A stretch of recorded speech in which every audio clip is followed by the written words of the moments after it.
let's get good and hungry together. This is the perfect chili for a chilly evening, loaded with all of your favorite fall flavors. It's a hearty pumpkin turkey chili that will crown you chili cook-off champion if you're vying for such a title. I have gotten that title from this chili. So. Award-winning Chef Lindsey Hargett joining me in the kitchen to share her recipe. What flavor profile would you say this has? So normally, I mean, I say turkey and I say pumpkin. So normally you think your brain goes like one way, especially with pumpkin. We usually think like sweet, like a pumpkin cookie. Yeah. But pumpkin is just a squash, and so until we add sugar, it's not sweet.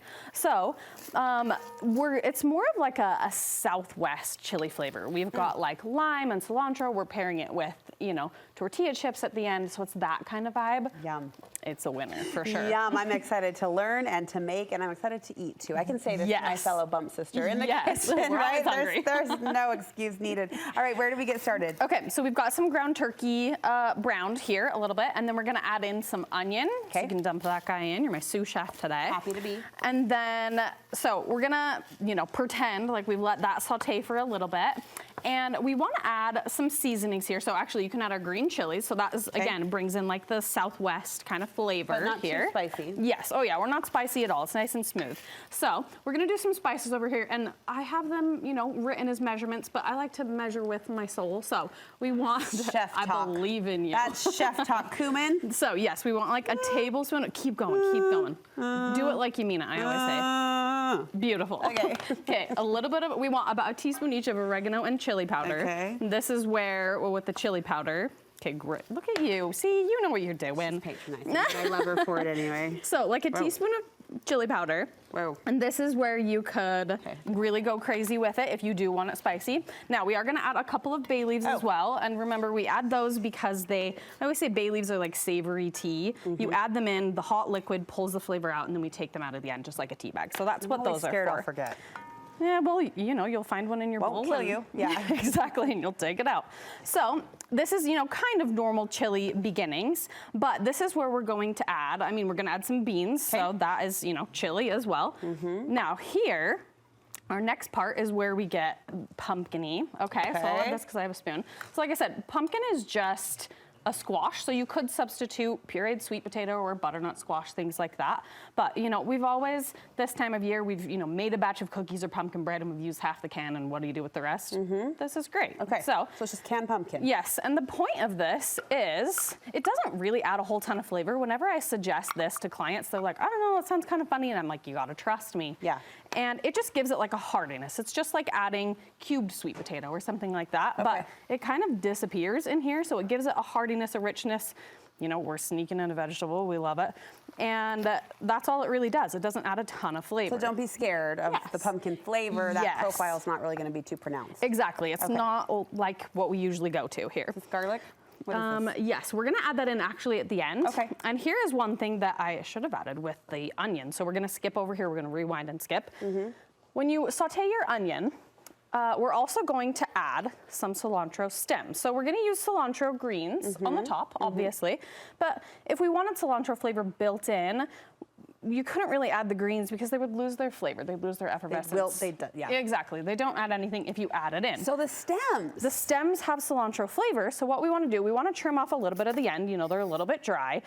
And then we're just going to mince, like dice these up really fine. And you put those in with the onion. Yes, because if we, you know, if you use these as a topping, they wouldn't be very pleasant. But if we saute them with the onion, it's the same textural experience, and then you get really happy, bright, you know, pops of cilantro inside the dish. I've never learned this trick, but it makes sense as you describe it. I'm like, yes, yes, yes. So I always say anytime, I call the stems a flavor freebie. Anytime you're going to use the cilantro on the top, like as a garnish. If you're sauteing something, making a taco soup or enchiladas or whatever, chop up some of the stems as well, because then that adds cilantro inside as well as on top. Has anyone told you you're good at this?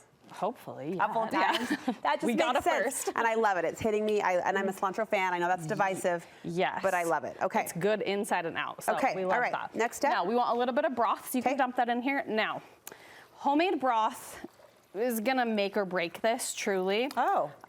During the winter months, and we're definitely getting there now, I usually have it homemade, and that, you know, will make or break this. You'll have like a really stellar chili if you use homemade. but you can use store-bought, and that's what I've used today. It's gonna be fine. If you want mediocre, then reach well, for Swanson. I've used it today. So. Okay. So I always say, I actually like I call it the goo. It's like those little jars with like the concentrate. Oh, yeah. It tastes so much better than the cartons. It ends up tasting like the carton. So use some of the goo. Use the goo. Use the goo. She's a professional chef in It's the action. goo. That's what I like. I know. That makes it, it's more concentrated, right? Exactly, yes. So all we're gonna do here is like let this simmer down a little bit, and then you wanna simmer it with the top down because chili is supposed to be, you know, kind of chunky instead of brothy, but we want that broth to kind of add flavor in. So if you simmer it without the top on, the extra water will simmer away and it will concentrate a bit and really like deepen in flavor. Okay. So. And when does the garlic come in? So I like to put the garlic in at the end because garlic cooks down, the flavor mellows out really, really quickly. And if you add it in the beginning, you know, after your onions have sauteed a little bit, you do develop the flavor a little, but it kind of gets lost in there. So because garlic cooks so fast, I like to add it at the end because we've got a really hot pot of chili here. And if it goes in there for 1 minute, it's mellowed out a little bit. So you use less. If you're sauteing it, add more. If you're doing it at the end, add less. I have learned so much today. Good. And this is like my secret chef magician trick. Add this at the end of everything. If you're gonna add garlic to the recipe, add it at the end of Alfredo. We've done that before. Do it after you've sauteed some veggies, toss some in there. At the end of your soups, and then you really get the garlic flavor profile on your palate, and you're like, ooh, flavor, you know, which is the goal with food. Did you hear that? A chef's secret trick spilled today. And now you all know. On Studio 5, we top it with sour cream, lime, those fresh bursts, and of course tortilla chips hit the side. Lindsey, thank you. I'm sincerely so excited to make this. This one, I'm excited to eat it later. Have you had any cravings? Is that weird as a chef to? Only soda. It's a bummer. I wanted more cravings, but I just want soda all the time. She can serve up any quality of fare, but soda is what baby wants. Well, suddenly I'm just craving this, so thank you. Perfect. Recipe on our website. Where can we get more recipes from you? LK Cooking, lkcooking.com, on Instagram, everywhere. Are you still taking clients for the holidays? I'm booked through the holidays but back in the spring. Back in the spring, so be sure to bookmark and follow her along on her website. We'll link you over. Thank you. Good luck, sister. Thanks.